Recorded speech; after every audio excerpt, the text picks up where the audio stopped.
President Donald Trump took his defense of Brett Kavanaugh to new heights today. The president tweeted an attack on the woman who has accused his Supreme Court pick of a sexual assault in high school. Meanwhile, Republicans are pressing that woman, Christine Ford, to agree to testify on their terms.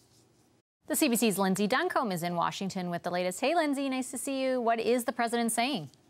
Well, Donald Trump has changed his tone. He went from saying that Kavanaugh was a good man, he should be confirmed, but that the accuser, Blasey Ford, should be able to tell her story, to this tweet this morning. He said, "I have no doubt if the attack on Dr. Ford was as bad as she says, charges would have immediately been filed with local law enforcement authorities by either her or her loving parents.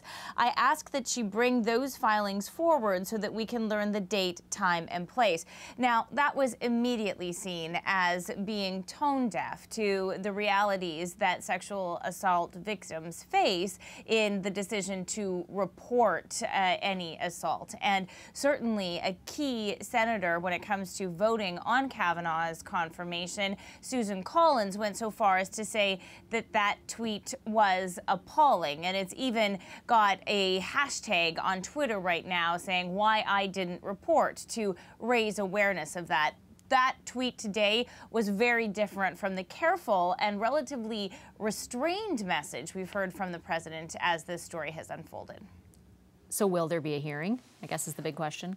Well, it looks like there likely will be, probably sometime next week. The situation that we're in right now, Vashi, is that Blasey Ford's lawyers and the Senate Judiciary Committee are negotiating on the terms of what that hearing might look like. And they had originally wanted one Monday, the committee had, and now it looks like perhaps later in the week so that Ford can be confident in her safety.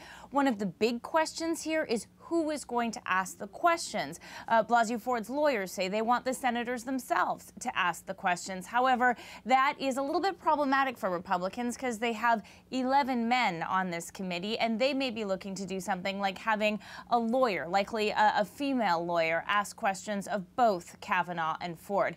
As they sort out those details, though, it is determined when you hear Republicans speak, they appear determined that they definitely want to get this vote on and Kavanaugh confirmed. Here's Senate Majority Leader Mitch McConnell. President Trump has nominated a stunningly successful individual.